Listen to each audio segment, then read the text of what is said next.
Phoenix yellow Type-R that he has completely killed and cut the front end off and put a K-Series in. Had an RSX Type S motor, 0506, with just cams. With just the Drag Cartel 2.2s. Motor got hurt literally on the drag on my second pass.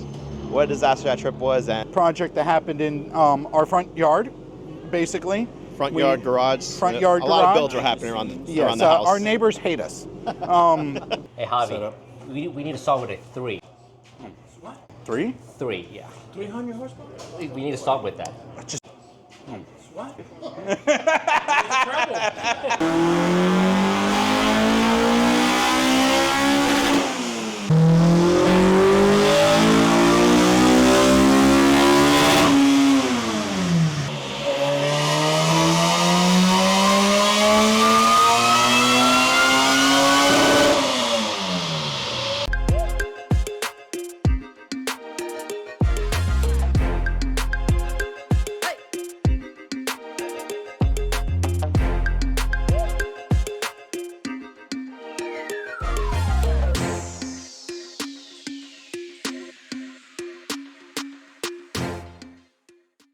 All right, and welcome back for another episode of AHC Garage.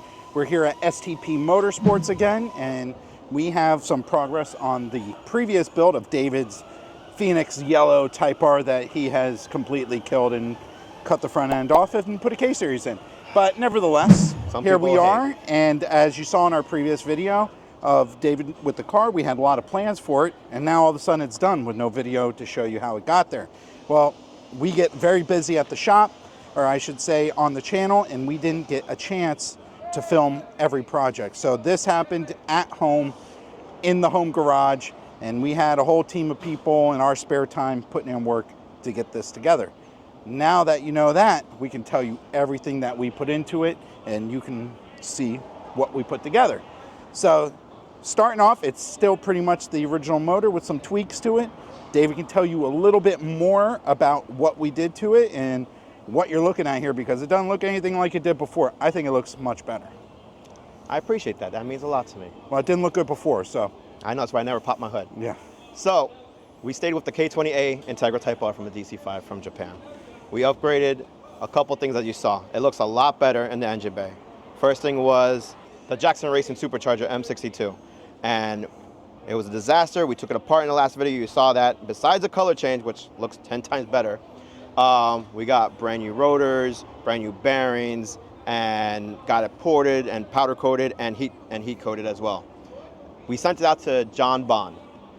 Great. Yeah, he comes highly recommended. Someone in the comments said that, and it's exactly who we sent it to. Highly recommended. We sent it to him. Great customer service. He helps you on the equation on the pulley system of how high you can rev.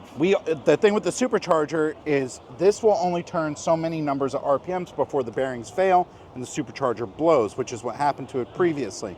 So there's an equation to Supercharger pulley size to crank pulley size in order to match your boost levels with your RPM range. So that's what he helped him out with there. Correct. We figured out the math, the pulley system, and I stayed with a lot of people when they do this K20 or K24 and they do the Jackson Racing, they do the K24 crank pulley.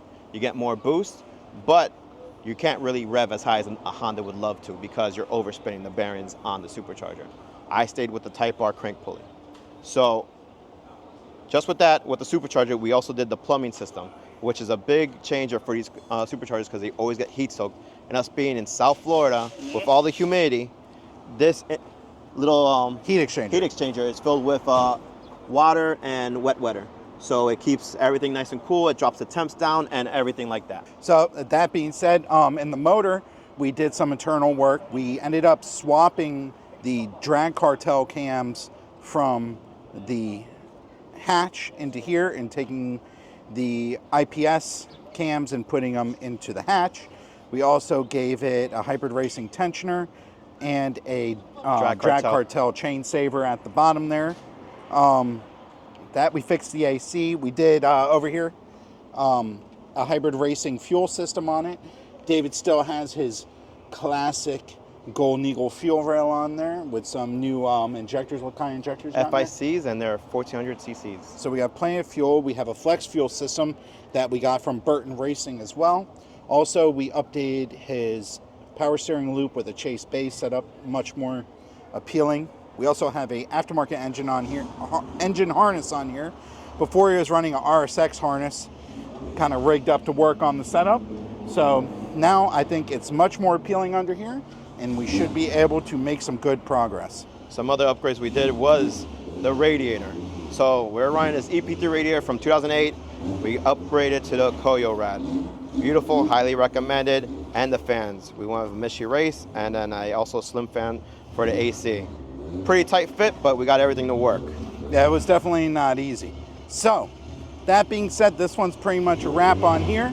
Let's bring you over here to the hatch. Oh man, take a look at this thing real quick, Mike. Race car. You want to keep a race car in the red, baby. All right, here we go. So here's the hatch. This one went to the tail of the Dragon. It got hurt on the Dragon, and it had to make its way back by truck and trailer for a big rebuild in the garage. So that being said, what did you end up going with over? It had an RSX motor in here before, Had an right? RSX Type S motor, 0506. With just cams. With just the Drag Cartel 2.2s. Motor got hurt literally on the Dragon on my second pass. What a disaster that trip was, and I didn't ruin my trip, I made the best of it, thanks to the friends that we had. So we got it home, we trailered it home, stayed in there. I was trying to figure out what am I gonna do, because this year was my plan to always work on the Integra and bring it up to par. And last year was the year of the hatch. Well, the year of the hatch let us down. The year of the hatch let us down. But I can't let a beautiful car like this just sit in my driveway forever. So I went looking, and I found myself a JBR bottom end. Straight from JBR. Straight from JBR. Jose himself built it from JBR. 2.4, 88 bore, 12.5, compression. Piston rods. Everything. The full bean. Stock sleeves because it's not going to be boosted, so we don't have to worry about that. The K2 IPS. So we stayed with the RSX Type S head, 0506. So it's K24, K20 head. Little Frankenstein. And I put in the IPS K2 cams that were previously in the Integra all motor into here. The reason I did that swap of cams is those cams did really good all motor, and the 2.2s are really more of an endurance cam, so they make better power on the supercharger. on a supercharger setup. So in this one, we also redid the fuel system a little bit more in here. We had a flex fuel system. We have the hybrid racing regulator and the radium fuel filter, which is a monster. Same thing on the rack. We have the Chase Bays power steering loop on this. This is a real right-hand drive SIR. It's not SIR2. If SIR2, it would have a sunroof, but it's got a full gathers interior. David decided that it was very fashionable to put yellow wheels on a blue car and make me drive it. Didn't care for it, but you know, it's all right. But nevertheless, these are the two cars that we brought to the dyno today. We put a lot of work on these at home. We also have one more car that we put some work into, and that'd be Grant's car, and we'll give you a look at that too. All right, so now we have Grant's 94 sedan coupe, or sedan. And it is an EX, and it has a JDM Type-R motor, and I believe a 98 spec. 98 spec, second gen. Yeah, motor. and last year we rebuilt the bottom end, and we sent the block to our local machine shop, and we had some nice pistons put in it, had the rods reconditioned, new bearings, new oil pump, went through it. It got tuned, it went to the Tail Dragon on that, but this year we wanted to do some more supporting mods. This was another project that happened in our front yard, basically. Front yard garage. A lot of builds are happening around the house. Our neighbors hate us. Nevertheless, tell them a little bit more about some of the stuff you updated this year on it and why we're here at the dyno.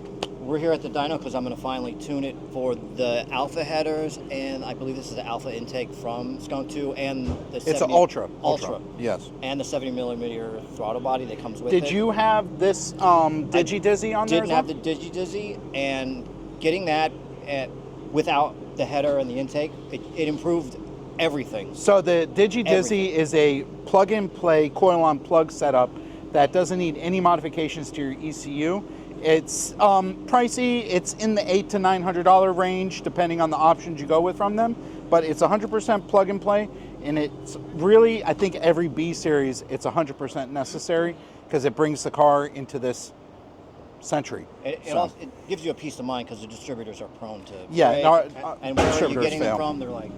They're not good quality. So And honestly, it's so hard to find a good Dizzy now these days. And OEM spec, you buy these Chinese brands, I see countless B series breaking down. They can't figure it out. They're running like And like it can caca. lean out. It can leave you stuck somewhere.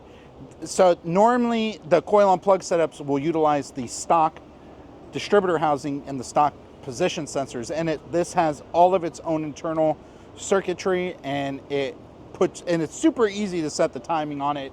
It's all beautiful. But this being said, we've never actually dyno tuned your car. no.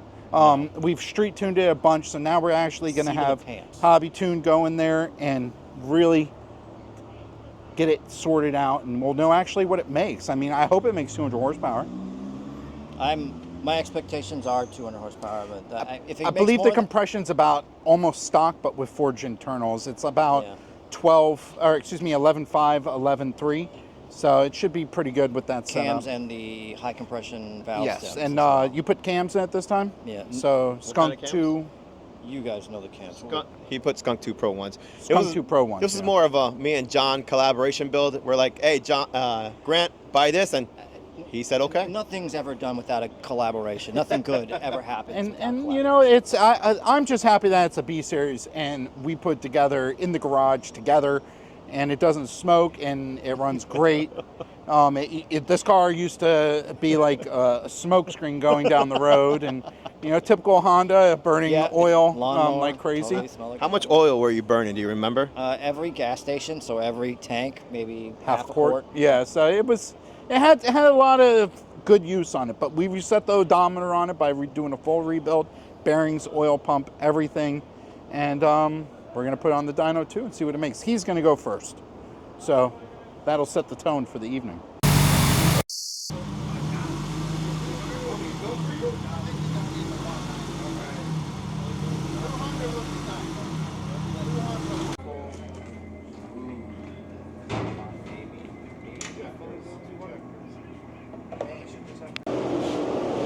All right, so we just got Grant's car strapped up on the dyno. My man Javi over here is getting ready to do his magic.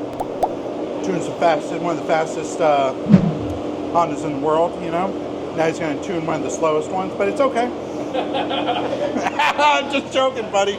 But yeah, so we just did some minor bolt-ons to the car.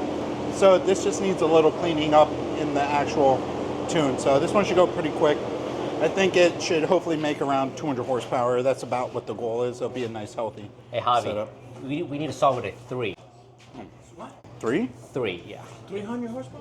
We need to start with that. Just What? It's trouble.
So first one, 169.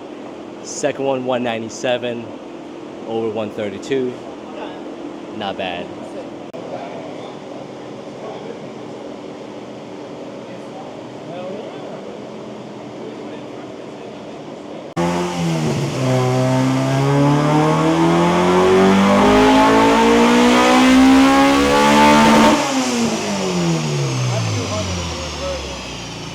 Still wanted to keep going.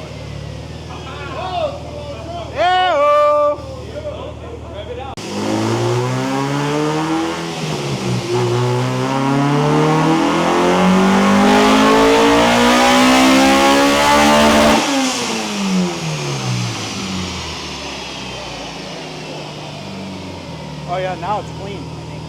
Yeah.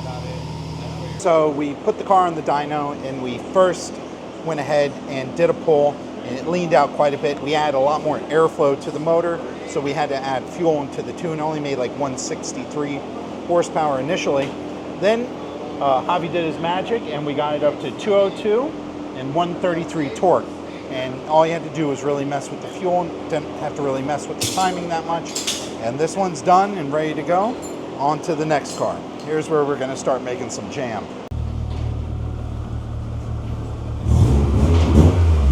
Okay, so now we got David's hatchback here.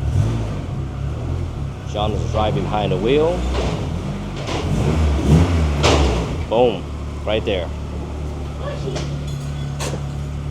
What do you say, John? I say I hope this one's fast because I get to drive it home. What number? So anything over 270 is winning with this.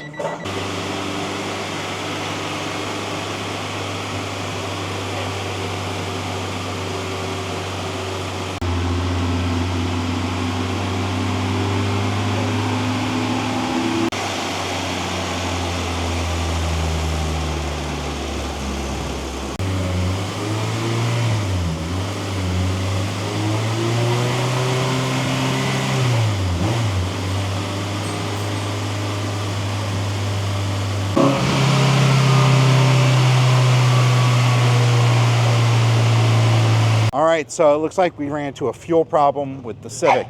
We're losing fuel pressure. So we're gonna end up getting this one off the dyno, getting the yellow one on so that we can keep making progress, see if we can't figure out what's wrong with the blue car. So time for a swap, a little lackluster, but this is what happens. That's why we're testing now before we get up in the mountains and get stuck up there. Yeah. The line is okay.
right, so we're back at the dyno for the second time after we ran into some issues. There was nothing really wrong with the yellow car, the supercharged car. It just didn't make anywhere near the power we wanted. It pulled about 270 horsepower, and we were expecting closer to 300. Come to find out, we didn't have the right crank pulley on the car and was only making 9 pounds of boost. We switched it up to the RDX crank pulley, and now it's making almost 18 pounds of boost, or 17, I should say. So we're gonna put it on here now and see what it does with the proper amount of boost on it. And also the hatch, we had a fuel pump problem with that. We already resolved that issue, and that one's getting ready to get tuned right after this one. So let's see what it is. Hopefully it makes a little bit more. I think I'll make 5 more horsepower, maybe, I think.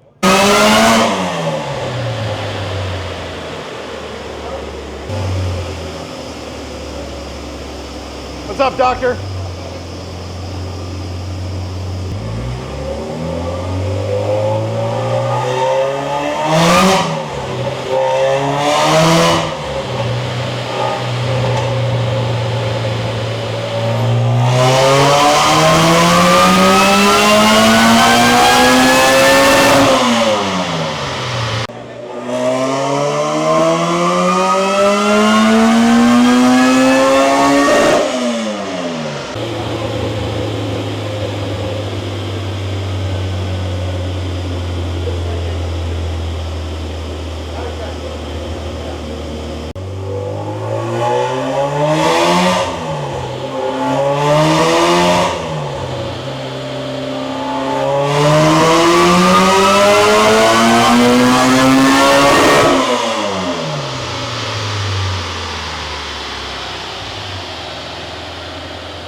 All right, so we successfully got the yellow car on the dyno with the proper crank pulley, making the right boost, and it went from 277 up to 295.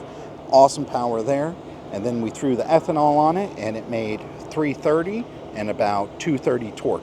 So great solid numbers, not bad for being put together in our garage. You know, this is a AHC inspired build, but done in the home garage over here. So really awesome things. This one's getting ready to go on there, and we got all those bugs worked out, so I think this one's going to make great power. I think it's going to be just around 280. That's what I'm expecting. But other than that, let's get on the dyno and see what it makes.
All right, so we're back at the shop, and we have a real Honda behind us, not the two that you saw at the dyno. Isn't this the same car as yours? Nope, this is a friend of ours. We just got our video done that was released last week. This is the next video coming out, and you gotta make sure you catch that one. But we're here to talk about your car. Don't look confused. It's so confusing. Red, all these red cars everywhere. Because red is classy, much classier than yellow.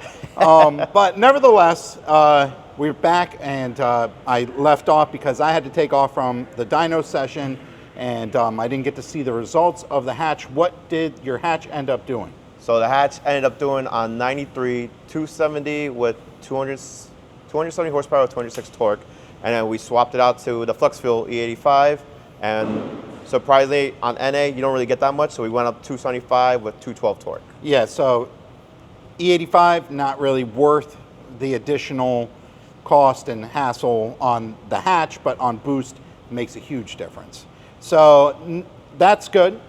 Car feels great. You've been driving it a little bit, right? Car feels great. Yeah, I've been doing driving it, getting miles in, because that's the car I'm going to take to the Classic Honda Dragon this year. So I think that one's almost close to being ready for the Dragon. We have a couple more things that we got to do to it.